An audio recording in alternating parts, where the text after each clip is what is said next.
بسم الله، السلام عليكم. مرحبا بكم عند سامي دي زيت. اليوم ان شاء الله جبت لكم وصفتين تحتاجوهم ان شاء الله في الايام المقبله. ما زلنا مع سلسله الوصفات الرمضانيه الاقتصاديه.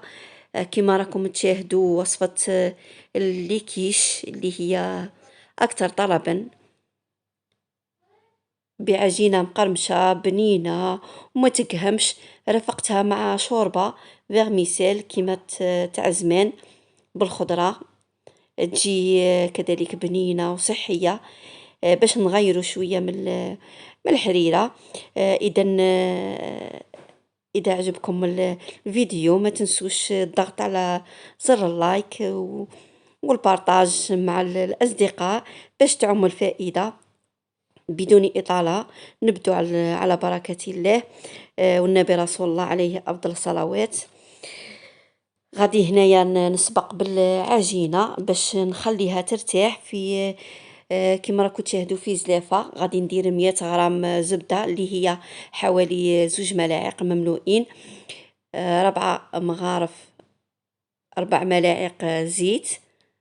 هنايا الدهان يعطيها طراوة، الزبدة تعطيها طراوة والزيت يعطيها ديك القرمشة. حبة بيض كاملة نخلطهم مليح مليح كما راكم تشاهدوا. قلت لكم طريقة جد بسيطة والنتيجة ولا أروع.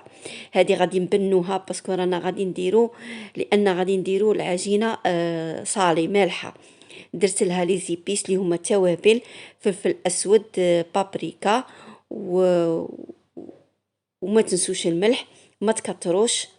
ديري قطعة من الجبن كما راكم تشاهدوا. تبغي ديري تاع المثلثات ولا تديري تاع القطع تاع المربع، راه يجي بنين. النوعيه انت تحكمي فيها. هنايا تبغي ما ديريش الفرماج اللي هو الجبن ما ديريش، ولكن هو يعطيها طراوه ويعطيها خفه. هنا غادي نخلطهم مليح مليح. من بعد ما تجانسوا تحصلت على كريمه. ضفت الفارينه اللي هو الدقيق الابيض، ضيفي كاس الاول. وما تنسيش ديري 2 ملاعق ماء. هي مبدئيا درت ملعقتين من الماء، ماء بارد عادي من الحنفيه. ضفت الكاس تاع كما قلت لكم كاس الاول تاع الفارينه، ومن بعد الكاس الثاني ديت منه حوالي النصف. تبعوا معايا النوعيه تاع الفارينه تاني تلعب دور، هذه نوعيه جيده.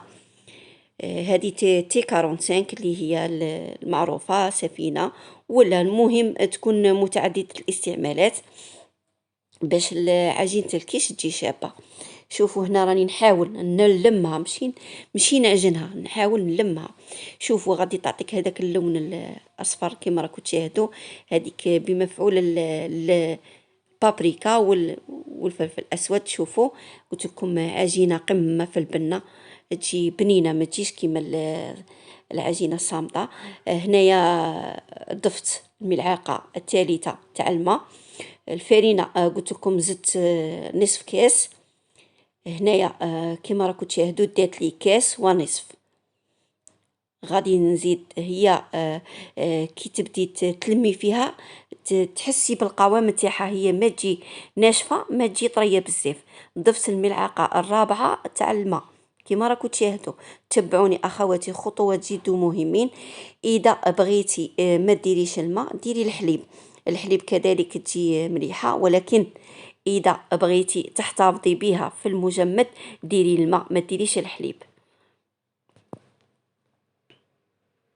من بعد ما جمعتها على هذا الشكل غادي نديرها في كيس بلاستيكي ونغطي عليها ونخليها ترتاح.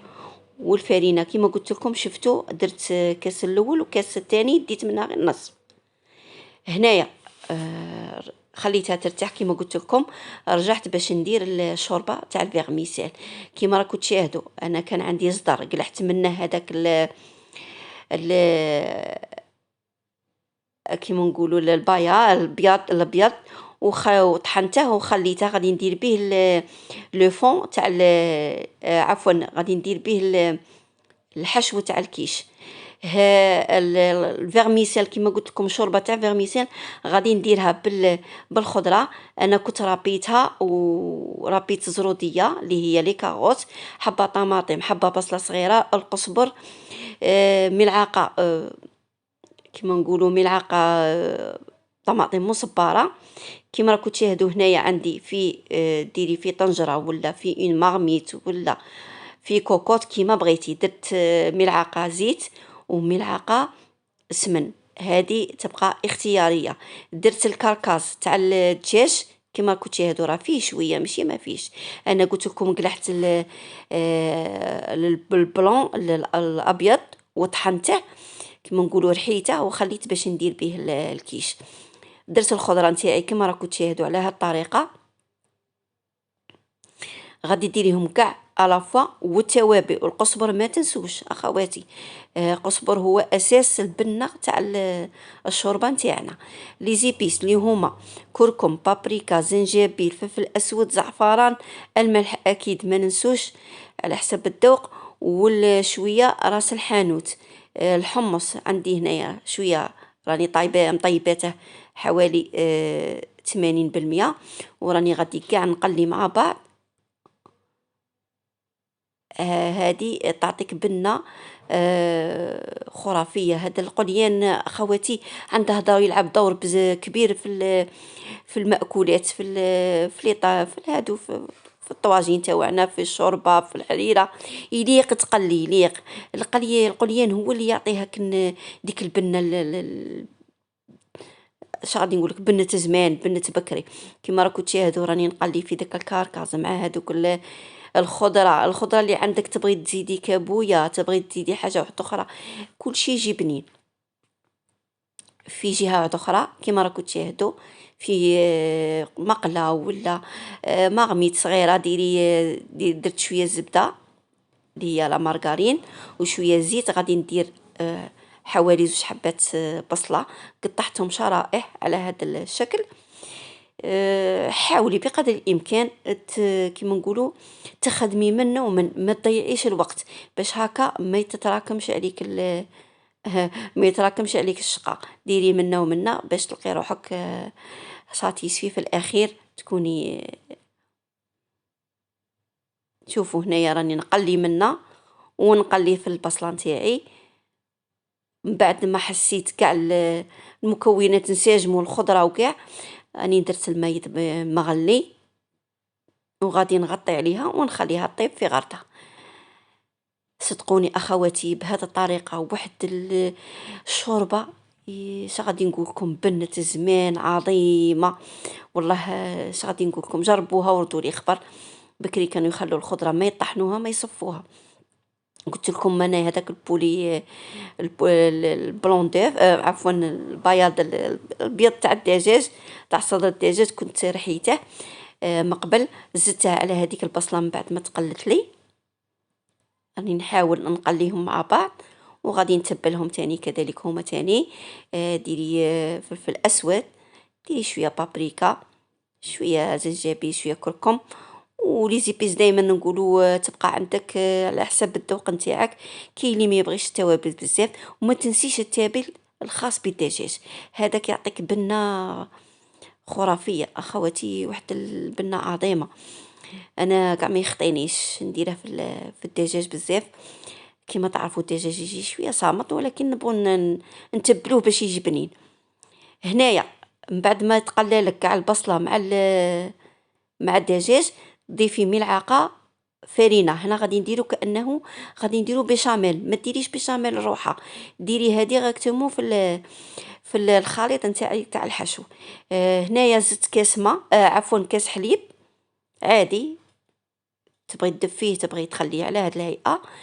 من بعد الا كان عندك القشطه اللي هي كريم فريش، زيدي ديري كميه، ولكن نحنا نحاولوا دائما في الوصفات تاعنا نقتصدوا.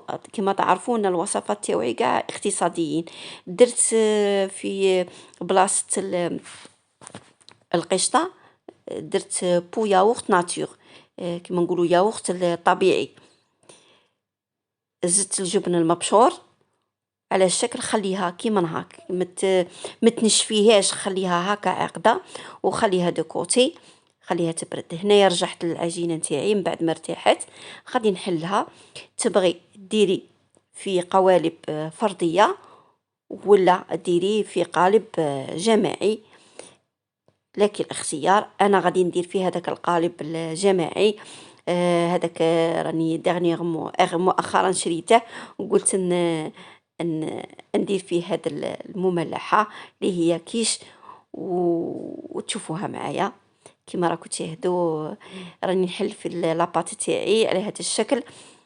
الى حسيتي روحك ما تعرفيش ترفدي لاباط هذه جد عمليه، ديري بابي كويسون ولا ديري كيس بلاستيكي وحليها، وباش تسهل عليك العمليه ترفديها وتوضعيها في القالب ولا في القوالب الفرديه، لكن اختيار. انا بغيت نعطيكم الفكره والمبدا ليكم. اشوفوا هذا هو البلا اللي غادي ندير فيه. هذا لو فون تاعه هي ديبلاسي مي شغل جاي. شوفوا من بعد ما حليت لاباط تاعي، شوفوا السمك انتي تحكمي فيه. تبغي لاباط غليظه خشينه، تبغيها رقيقه. انا درتها ما رقيقه ما خشينه. علاش؟ باسكو ما راهيش فيها خميره. كاين اللي يديروا لها الخميره، ولكن انا ما درتلهاش الخميره الكيميائيه. هنا راني غادي نيطاليها على هذا الشكل. حاولي باش تسكديها في لي كوتي. انا نبغي هاد لي بلا بزاف، كنت حوست عليه وشريته مربع. الدائري موجود، ولكن المربع والمستطيل قليل، ما تلقيهش، قليل تلقيه. شوفوا راني نحاول نسقدها كاع من الجوانب من لي كوتي على هذا الشكل. غير بصباعك وتسقديها، غير بصباعك وتسقديها كيما راكم تشاهدوا. نقلع الزوائد. وهنا الفرن راه يسخن على 180 درجه. ما تكتريلاش، ما تجهديلاش النار حتى ل 170، باش هكا غادي نطيبوها غير كيما نقولوا نص طياب. نديروا 100 عفوا نديروا 80%. نطيبوها باش نديروا عاده الحشو. كما راكم تشاهدوا راني غير بالسكين راني غادي نقلع الزوائد.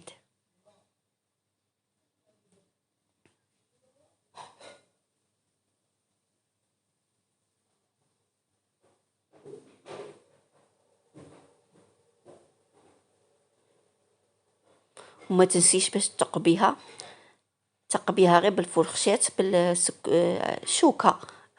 انا نبغي نشرح بالعربيه الفصحى وبالدارجه باش هكا بزاف الناس يفهموني. كما كنت تشاهدوا ثقبتها ودخلتها في الفرن طيب. ديريها على 180 درجه حتى ل 170 باش ما تحرقيهاش. قلت لكم طيبوها غير واحد 80%، ومن بعد نرجعوا لها. هنايا راني روحت للشوربه نتاعي، قلعت هذاك الكركاز وقلعت هذاك البوكي تاع القزبر.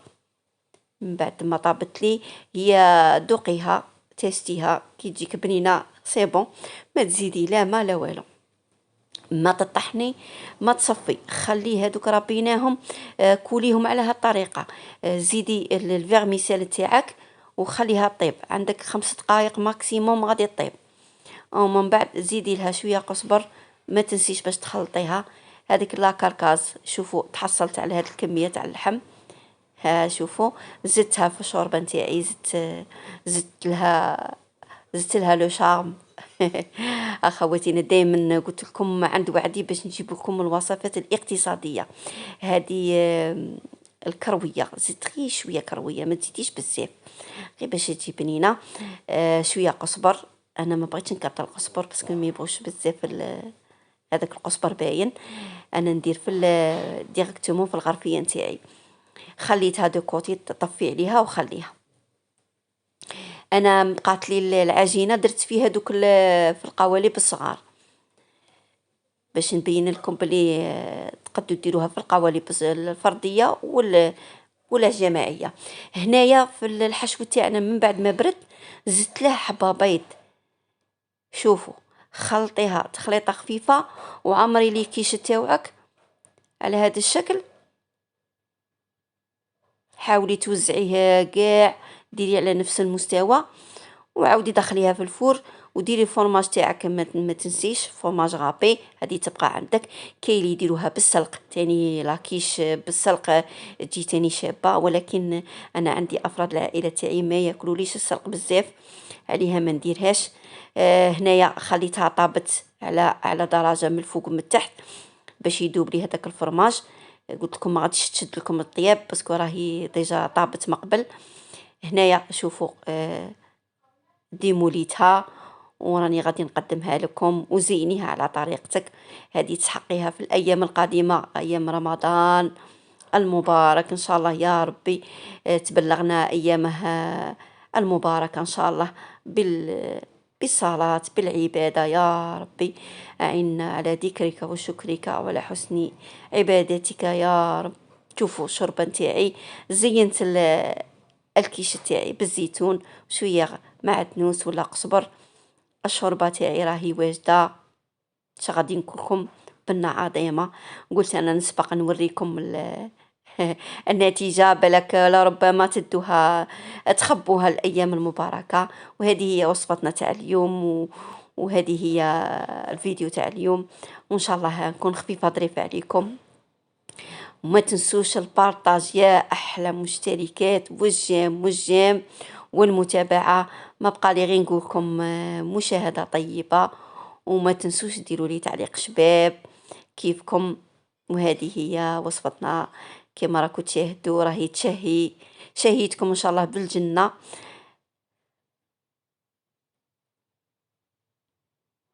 واخيرا وليس اخيرا، مازال باقي لنا وصفات اخرين ان شاء الله ونديروهم مع بعض، ونقولكم دمتم في رعاية الله وحفظه، والى الملتقى ان شاء الله. السلام عليكم ورحمة الله تعالى وبركاته.